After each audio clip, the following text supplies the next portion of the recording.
everybody, Ninjo the Enlightened Gamer here. Welcome to another new Enlightened Vlogs. You may notice I'm not doom and gloom, I'm not quiet, and I'm not being cautious as much with today's vlog because we're not talking about something controversial, though it is very opinionated and very perspective based.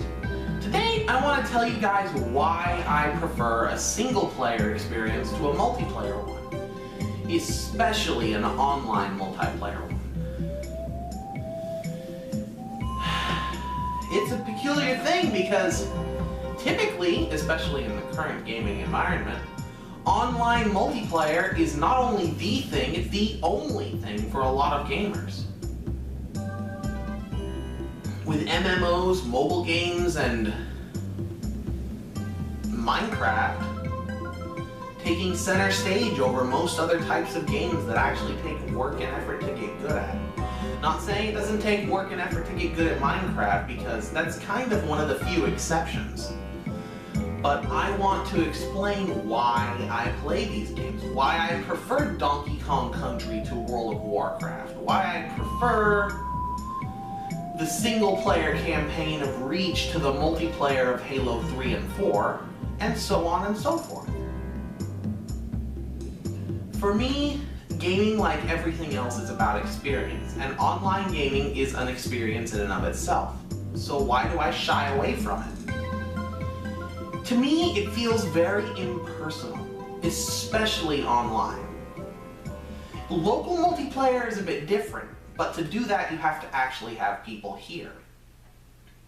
Let's see, what are the tenets of online multiplayer? What are the game developers trying to get accomplished with most games, keeping in mind that Minecraft is one of the sole exceptions? Have fun, get people together, challenge people. Player-created challenge, enjoyment, entertainment, and community. That's really it for online multiplayer for almost every game. People don't play online multiplayer for games to get the same experience that I try to get out of games, that I've tried to show you guys you can get from games like Twilight Princess and Ratchet and Clank and Pokemon even. For me, multiplayer is always an afterthought. I'm thinking, how fun is this game going to be for me and the people that I want to share it with? Not, dude, I wonder if the online ladder system is totally right. This is all very opinionated, and I realize that, but I feel like I have an obligation to share mine on here today. On the 4th of June, I believe this is when this vlog is going to come out.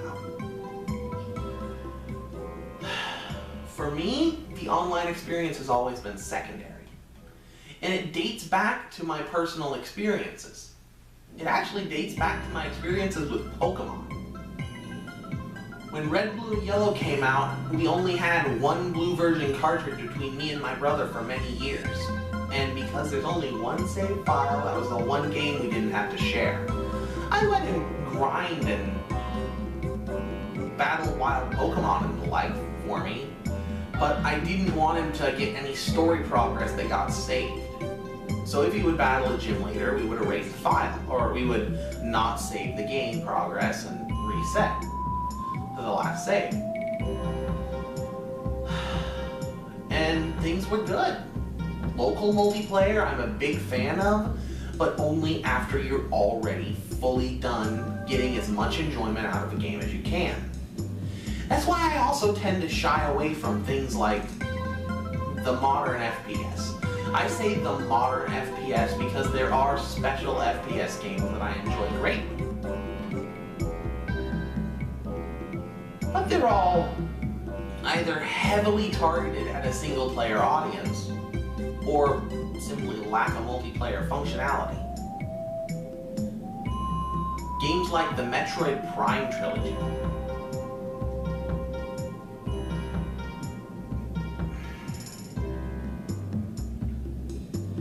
I enjoy immersing myself in a game world.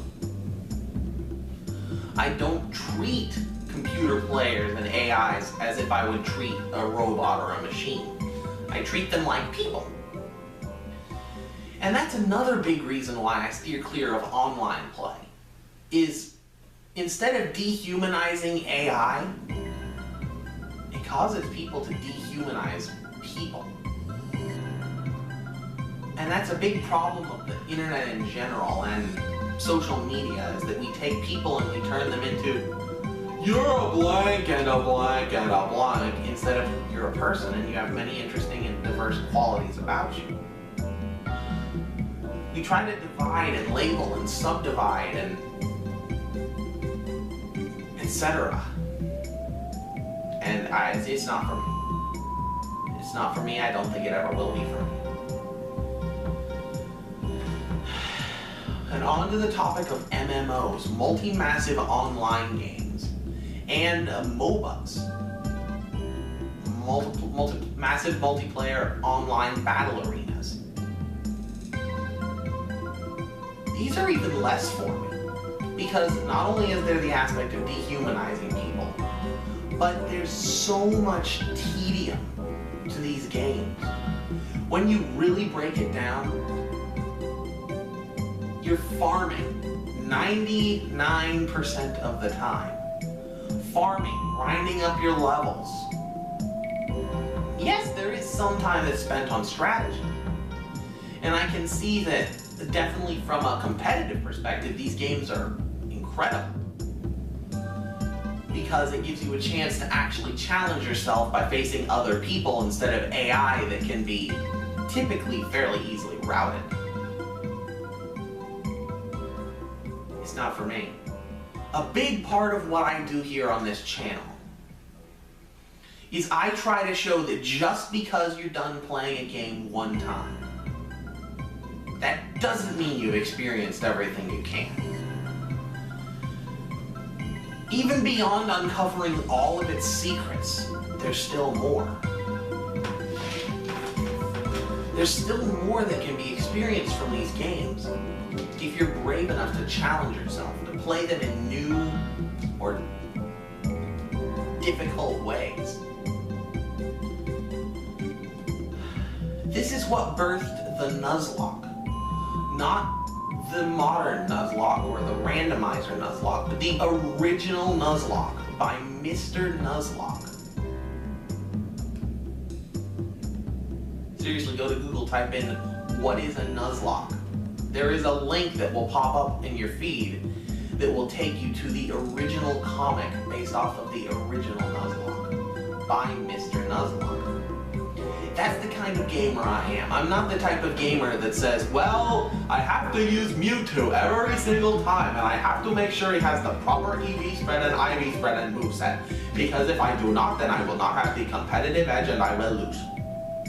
I say, I wonder if I can beat this game with a team of unknown. I say, I wonder if I can beat this game without losing one battle. I say, I wonder how far I can push myself without seeking the competitive edge. It's actually really fun. But more than that, it's intriguing. You learn things about the games you play by playing this way. You uncover symbolism. You discover secrets. And not just physical secrets like the warp to the 7th level of the first world level is on level 4 if you jump between 2 bricks and do a ground pound onto a piranha plant in a pipe. Then you can go down the pipe and get an ice flower. Getting the ice flower will allow you to blah blah blah blah blah blah blah blah. You understand what I mean, I'm sure. I'm trying not to condescend to you guys because I know you're smart. I know you're smart. I just feel like I need to explain myself sometimes. And I think that this vlog is a good place to do it. I'm a single player gamer. That doesn't mean I never play multiplayer games. but it means I love the single player experience. I love the depth of the story, the juiciness of interactions with AI, the actual script. The difference between single player and multiplayer to me is the difference between reading a book and having a book read to you. The difference between experiencing a film and listening to it. The difference between a video game and a movie. It's like, yeah, they're both great. But do you really experience the other as much as you experience do you really experience one as much as you experience the other? I don't think so. But that's just my opinion. If you're more of a multiplayer gamer, that is fine. I've been Ninjo X the Enlightened Gamer. Until next time, I hope you too will stay enlightened.